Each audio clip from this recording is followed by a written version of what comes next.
Good afternoon, ladies and gentlemen. Thanks for joining Equinox Television. Midday in Douala, Cameroon's economic capital city. We are on to the third edition of our bilingual newscast for the day, and the first part is in the French language with Julien Bird-Bissay. Julien Bird-Bissay, good afternoon. Bon après-midi à vous, Formi Armstrong Sanda. Mesdames et messieurs, bon après-midi. Merci de choisir Equinox Télévision pour vous informer. Crise dans le nord-ouest et sud-ouest, les chefs traditionnels de la région de l'ouest Cameroun montent au créneau pour dénoncer les violences perpétrées sur des civils. Dans une déclaration rendue publique, ils jettent un regard panoramique sur la situation sociopolitique du pays et font des propositions pour une sortie définitive de ce conflit armé. D'autres précisions dans ce reportage de Gladys Sidi. Dans leur déclaration, les chefs traditionnels de l'Ouest Cameroun abordent plusieurs aspects de la vie de la nation. La sécurité du territoire, la santé, le climat sociopolitique.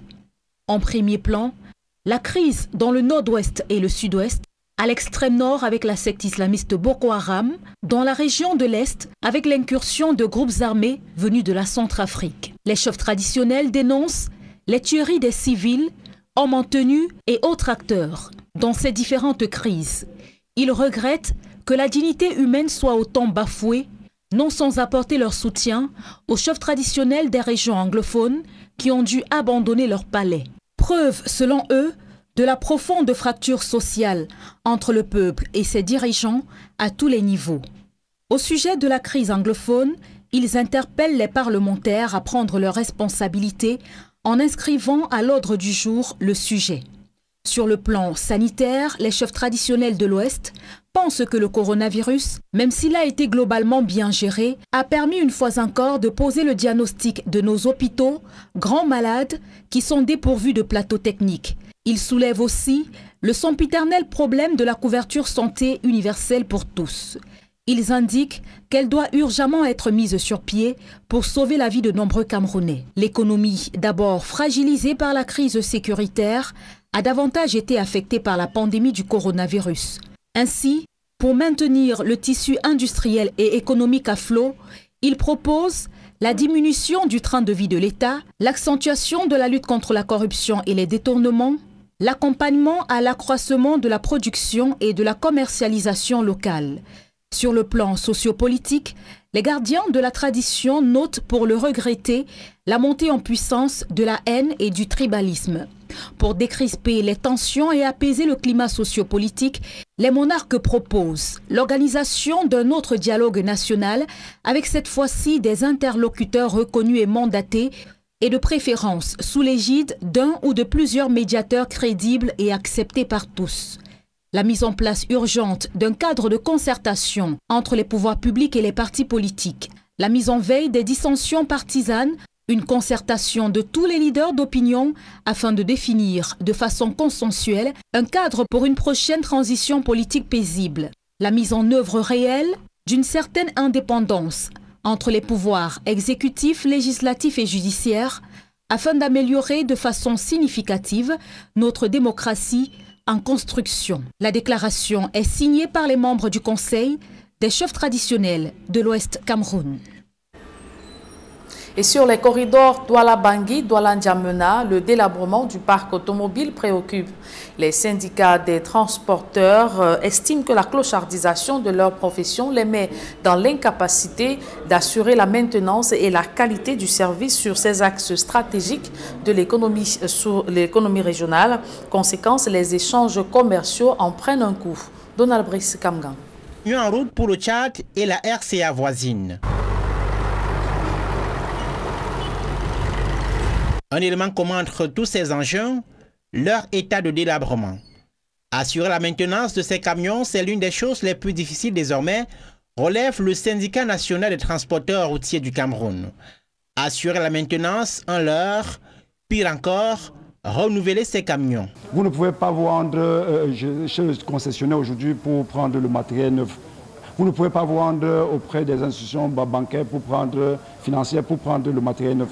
Vous n'allez jamais payer les traites en fonction, c'est-à-dire voir le prix d'aujourd'hui qui est appliqué aujourd'hui. Sur les corridors Douala-N'Djamena, Douala-Bangui, pas si rare de trouver ça et là des camions en panne égarés. Les transporteurs mettent en cause la clochardisation de leur profession par la violation constante des prix du transport par les bailleurs de fret. Il n'y a aucun transporteur sur Douala, enfin je voulais dire au Cameroun, à la RCA ou bien au Tchad qui peut renouveler le parc, qui peut véritablement entretenir son parc avec ce qui est payé aujourd'hui. Une série de discussions entre les syndicats de transporteurs du Tchad, RCA et Cameroun ainsi que les concessionnaires et transitaires a débouché sur la nécessité de respecter les prix planchers.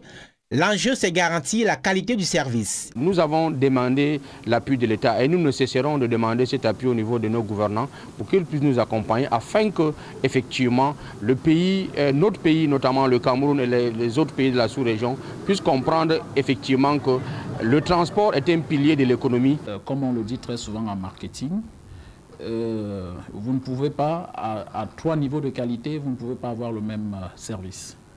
Donc, quand vous payez à un meilleur prix, vous avez un service haut de gamme. Les prix planchers arrêtés au terme de diverses concertations entre les syndicats, ce sont 3 350 000 pour Bangui et 3 300 000 pour N'Djamena. De ce retour à l'orthodoxie dépendra la suivi du transport sur les corridors, concluent les syndicats qui projettent une grève pour le 1er janvier 2021 si la voix n'est pas entendue. Bientôt la liberté pour les 2 avocats accusés de corruption et dont le procès a occasionné des échauffourées dans l'enceinte du tribunal de première instance de Douala, Bonanjo, le 10 novembre dernier. Maître Augustin Wantungeko et Maître Christelle Anin Djonkoum Souk sont condamnés à 1 an de prison avec sursis pendant 5 ans et une amende de 1 million chacun. Ils ont été condamnés hier mercredi par le tribunal de première instance de Douala Bonanjo pour escroquerie. Par contre, ils sont déclarés non coupables des faits d'outrage à magistrats et de corruption. L'audience a vu se déployer plusieurs dizaines d'avocats parmi la centaine constituée par le barreau. Les plaidoiries étaient assurées par l'ancien bâtonnier maître Jackson Niekamga, des avocats maître Barnabé Nekui, maître Patrice Oum et maître Kwangwa. Après cette décision, l'équipe des avocats plaidants n'exclut pas d'interjeter appel. Un procès qui s'est tenu dans un tribunal aux alentours très militarisés. Écoutons à cet effet la déclaration de maître Oum. Il est membre de l'équipe des avocats mis en cause. Été déclaré coupable d'escroquerie. Ce n'est que l'instance. Il y a l'appel, il y a la Cour suprême. Nous allons rentrer au sein de nos cabinets, on voit si on doit relever appel, on doit faire des voies de recours. J'ai dit nous allons relever, on va relever appel, on verra, on va s'asseoir, on verra si on doit relever appel, la décision qui a été rendue. Nous allons aviser le moment venu avec l'équipe de défense. Pour l'instant, nous avons plaidé, nous allons aviser. Mais quoi qu'il en soit, on n'est pas d'accord avec cette décision. On n'est pas d'accord avec cette décision parce que nous avons fourni les éléments de droit. Les éléments de droit, nous les avons fournis. Ils sont dans le code pénal, le code de procédure pénale. Nous avons fourni les éléments de droit. Intéressons-nous à présent aux violences faites aux femmes au Cameroun. La société civile dresse un tableau sombre de la situation dans notre pays. Selon les Nations Unies, 54% des femmes sont victimes de ce phénomène. La corruption, les pesanteurs culturelles et les failles dans le système juridique constituent de graves entraves à l'éradication des violences faites aux femmes. La société civile interpelle la conscience collective. Nadine Yambou. Au cours de ces 5 dernières années, le taux de violence contre les femmes a explosé au Cameroun. La majorité d'entre elles subissent des violences sexuelles, physiques, verbales ou encore psychologiques. Il y en a qui meurent simplement des suites des violences verbales. Elles ne supportent pas, elles en meurent et on l'enterre et ça passe. Lundi, j'en ai trouvé une. Il y a une qui est venue me voir au tribunal et c'était tout simplement alarmant. Elle avait un œil poché, elle avait la mâchoire tordue, c'était effroyable. Et la question que je lui ai posée était celle de savoir si elle est encore dans la même maison que cet homme. Et curieusement, elle m'a dit oui. Selon les Nations Unies, près de 60% des femmes au Cameroun sont victimes de violences. Le recours aux tribunaux n'a pas changé la donne, malgré les textes de loi en vigueur et les accords internationaux ratifiés par le Cameroun. Et les lois au Cameroun sont j'ai envie de dire parfaite. Le Cameroun a ratifié tous les traités, toutes les conventions qui ont été prises par les Nations Unies, par d'autres organes de la sous-région pour la protection de la femme. Donc il y a sincèrement un problème de mise en pratique des textes intégrés par le Cameroun. Et je crois que quand ce sera fait, la femme sera plus en sécurité. La corruption et les pesanteurs culturelles constituent de graves entraves au respect de ces dispositions légales. Parfois, l'enveloppe parle plus fort que les larmes de sa sœur qui coulent. Et elle se voit obligée de fermer les yeux sur une certaine cruauté. Je vais vous donner l'exemple d'un magistrat qui, face à une dame qui a saisi le tribunal en divorce, et il lui demande, tu demandes le divorce, pourquoi? Elle dit, il me tape tous les jours. Il me tape tous les jours et le type il dit, et alors, tu demandes le divorce pour ça? Le type, c'était certainement un autre tapeur de femmes, magistrat de son état. Il a trouvé curieux qu'une femme saisisse le tribunal parce qu'on tape sur elle. Est-ce que quand on se marie, on devient un serpent? Qu'est-ce qu'on appelle problème familial?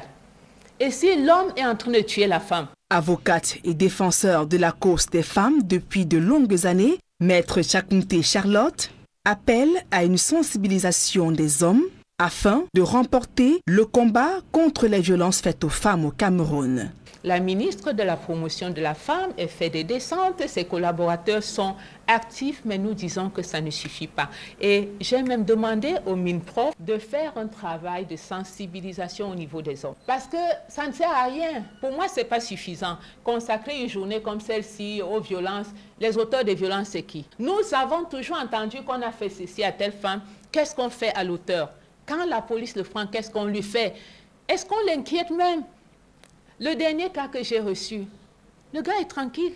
Et la femme a même pris mon numéro de téléphone dans le téléphone de son mari. À l'occasion de la journée internationale pour l'élimination de la violence à l'égard des femmes, la société féminine appelle à une prise de conscience collective sur la nécessité de la préservation physique et morale des femmes au Cameroun.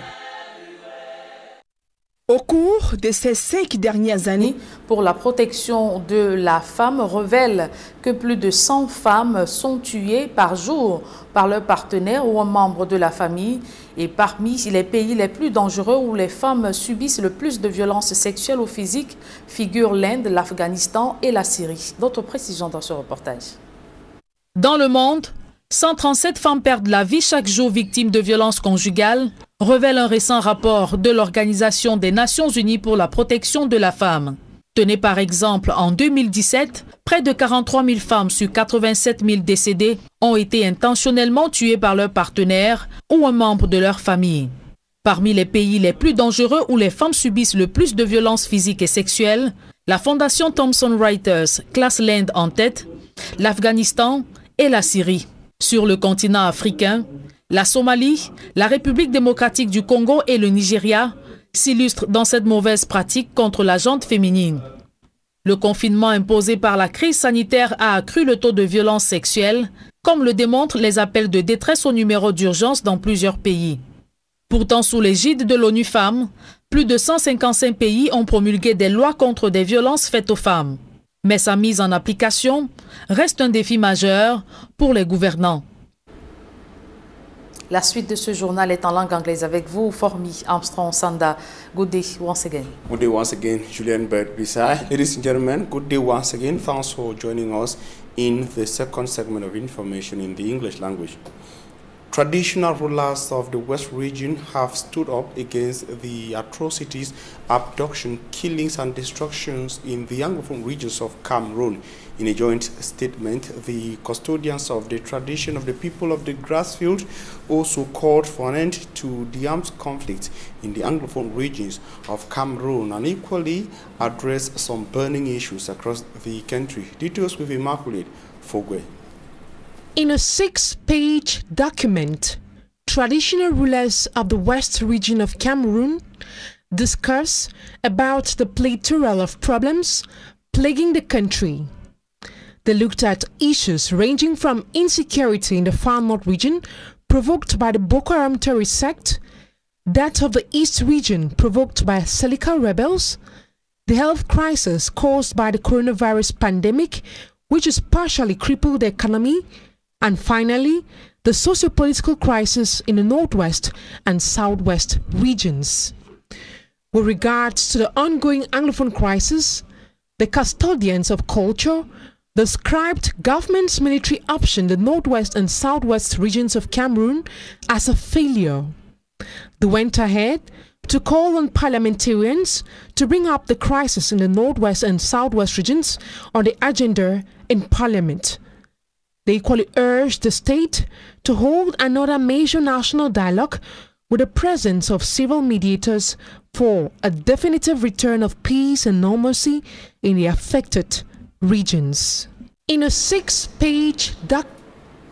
And in a related story, Mafos, called them Queen Mothers of the Northwest region of Cameroon, converge on the Northwest regional chieftain Bamenda at the Bamenda Commercial Avenue, mourning the persons that have been killed so far since the escalation of the conflict in the Northwest and Southwest regions of Cameroon, calling for an end to the armed conflict, asking belligerent parties to halt confrontations, killings, and atrocities. The women, Mafos, or Queen Mothers of the Northwest region, also moved to the Center for the Disarmament, Demobilization and Reintegration Commission in Bamenda, where they handed some didactic material, rather some foodstuff, but also called on parties to end the crisis.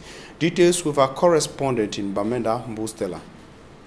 Placards these women have in hand bear messages of happenings that cannot be said with their mouths. Before they even go into elections, some serious thing will happen from Lago.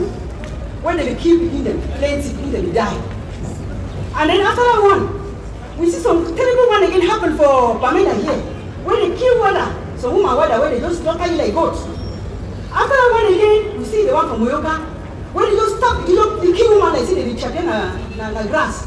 And then the worst one that happen will begin them. When they enter for school, kill all begin them. My dear sisters, it be really some kind of thing where we don't know how to talk. Say, what's happening begin to go? If you all and die go, what's happening all day? Every day, They too have been victims of the armed conflict, which has claimed the lives of at least 3,000 people, sending at least 500,000 out of their homes and communities. The Kumba massacre of October 24, 2020, the Ngarbo incident of February 14, 2020, are events still fresh in the minds of these women, and they have gathered here at the Grandstand Commercial Avenue, Bamenda, to say never again. Look at my sister, you don't even know the places that when deaths occur, and this time around they occur right in the classroom. Oh God, this afternoon we have come here for an arm-free crusade, an arm-free crusade for peace. Today, every sector has been affected by the armed conflict. Almost every family in the Northwest region has a bitter memory of the last 4 years. So I feel bad. I get picking them ready to go to school now with na school fee, na this, na that. Oh, that one, na only me one. When sometimes so you reach to have a crisis, why? These Mafos of the Northwest region, accompanied by some female parliamentarians, also visited the Center for Disarmament, Demobilization and Reintegration of Ex-Fighters. They brought food items and toiletries, but the message is for they who are already here to encourage others drop their arms. On the streets of Bamenda, inhabitants think rather than marching on the streets, the female MPs can initiate talks aimed at ending the conflict at the level of the glass house. The placards and panic struck inhabitants of Torake, a locality in the east region of Cameroon, following the sinking of a ferry on board merchandise and people. Charles Ikomen, the following report will tell us that the people were only rescued thanks to the timely intervention of the local population. His report is where people cross the River Lom between Canton Lai and Iyaiwe. We are in Turake, 15 kilometers from Betare Oya in the east region of Cameroon. We witnessed from a distance a ferry transporting merchandise for the Buli village which is sinking. This image is being filmed by a trader. On the river banks, there is panic, consternation, and at the same time, people spontaneously mobilizing themselves to the rescue of the people aboard the ferry.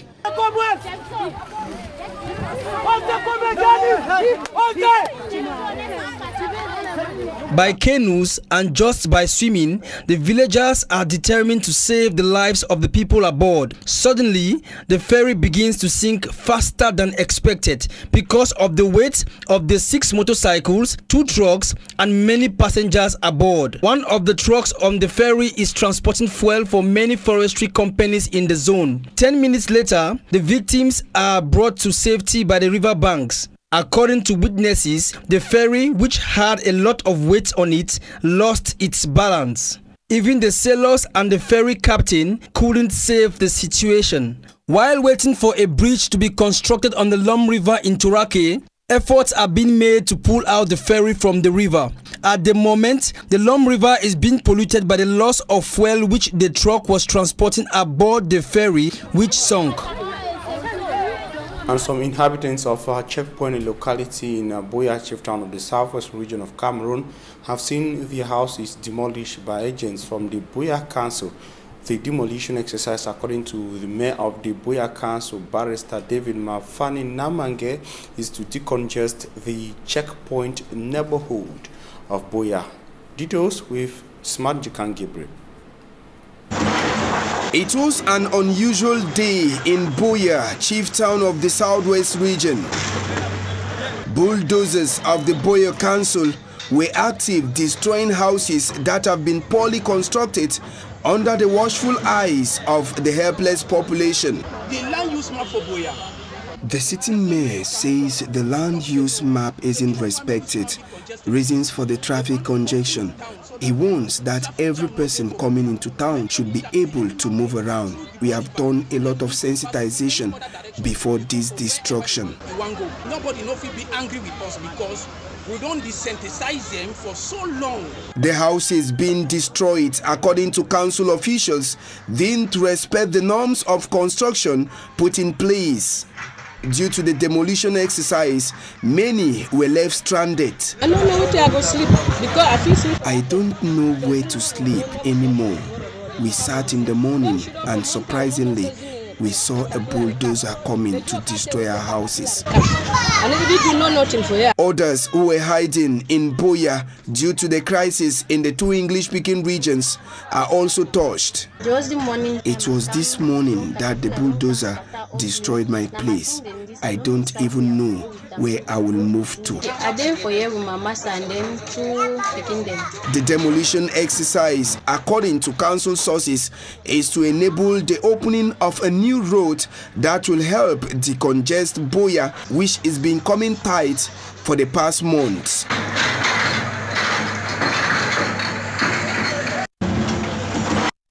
As loaders and members of the Transporters Syndicate have staged a protest against an individual who is said to be an agent from the Municipal Council in Edea in the Sanaga Maritime Division of the Littoral region of Cameroon.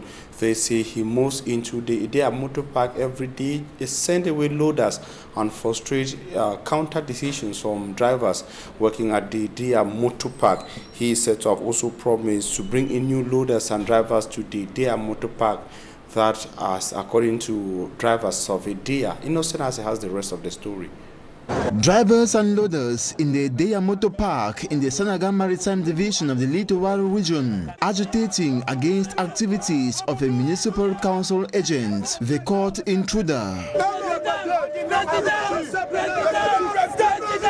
The set agent of the Edea City Council claims to be the one to manage their activities in this park. He imposes on them new rules and regulations to govern every function in the park upon instruction of the city mayor. He compels them to give him a token from the profits they get from loading here. With their refusal, the said individual promised sending them out of the park and employing new loaders who will give him what he requests. You don't start this work since when... Not even the presidents of these loaders or members of the transporters syndicate are ready to allow the man who masters nothing in transport to toy with them. He cannot control us. We belong in a legalized union. We cannot accept that nonsense.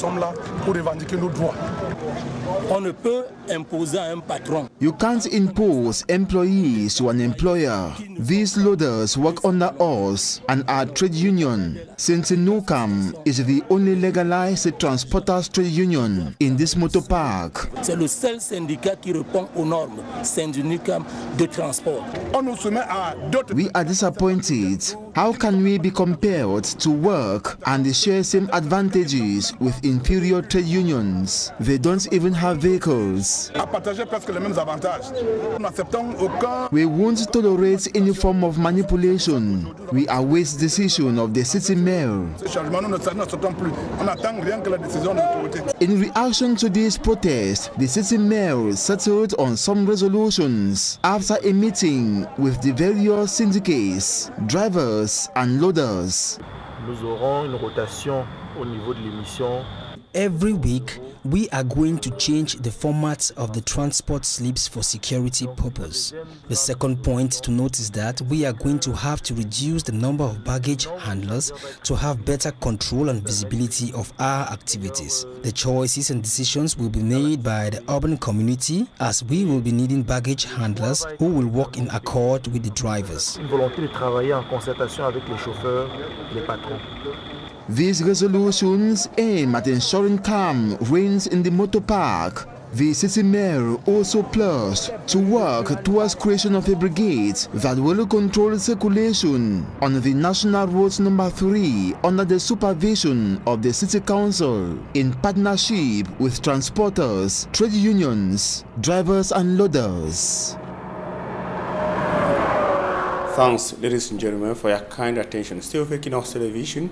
At 6 p.m. we shall have a full newscast in the English language, and at 8 p.m. a full newscast will come up in the French language. Julien Berbissanai will be back here tomorrow at 7 a.m. God willing. Julien, see you tomorrow at 7 a.m. Vous l'avez dit, Formi Armstrong Sanda, on se revoit demain 7 h. S'il plaît à Dieu. Mesdames et messieurs, merci de nous avoir suivis. Retrouvez dans quelques secondes Immaculate Forgway pour votre quotidien santé en langue anglaise.